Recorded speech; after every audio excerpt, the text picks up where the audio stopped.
les outils numériques occupent une place de plus en plus grande dans la vie quotidienne comme dans la vie professionnelle, où les relations administratives, leur maîtrise est devenue indispensable. De plus en plus de services nécessitent la possession d'une adresse courriel. Aussi, l'éducation nationale, lors des cours de technologie ou à travers les matériels mis à disposition des élèves dans les établissements, que ce soit dans les classes ou dans les centres de documentation d'information, les CDI, participe à cet apprentissage du numérique. Toutefois, cet apprentissage se fait souvent sur des matériels comportant des logiciels privés. L'important contrat passé entre l'éducation nationale et Microsoft en témoigne. Mais une telle mainmise des entreprises privées, notamment les GAFAM, est dangereuse pour l'indépendance et la souveraineté de la France. En effet, les enfants apprennent très jeunes à se servir de ces logiciels et seulement cela. En conséquence, dans leur vie d'adulte, ils ont tendance à acheter des matériels pourvus des logiciels qu'ils connaissent déjà et dont ils savent se servir.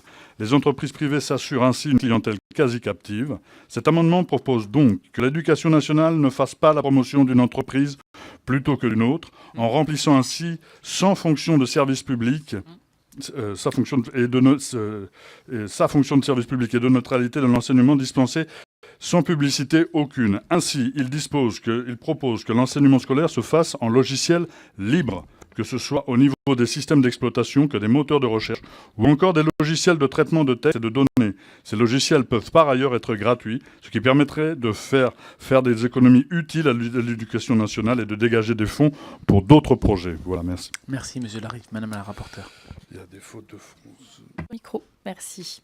Il existe d'ores et déjà des dispositions dans le Code de l'éducation qui favorisent l'utilisation des logiciels libres dans l'enseignement public.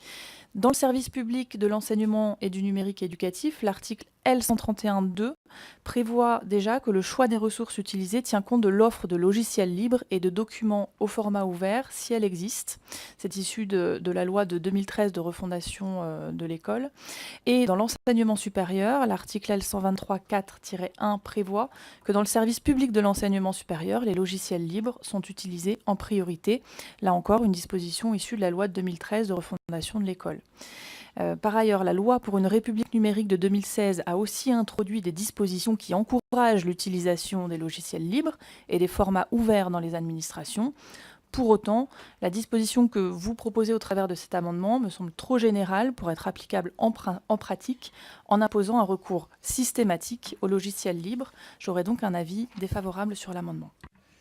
Merci, monsieur Larive. Oui, madame la rapporteure, c'est justement parce qu'elle est générale que nous la proposons. Vous ne niez pas qu'il y a effectivement une mainmise de Microsoft sur les produits de l'éducation, sur les produits notamment administratifs de l'éducation nationale. Et puis, je vous donne un exemple. Dans les livres de maths des terminales S, vous avez la programmation de deux calculatrices ou calculettes, je ne sais pas comment vous voulez dire, américaines, seulement deux. On vous dit comment programmer pour pouvoir établir toutes les fonctions du programme de Terminal S. Vous voyez, c'est-à-dire qu'on a là, quelque part, une entrée de la sphère commerciale dans le service public qui, pour moi, va très très loin et qui touche même peut-être à une entrave à la laïcité in fine. Merci, monsieur Larive. Donc, je mets au voix que cet amendement qui a reçu un avis défavorable, qui est pour, qui est contre. Il n'est pas adopté.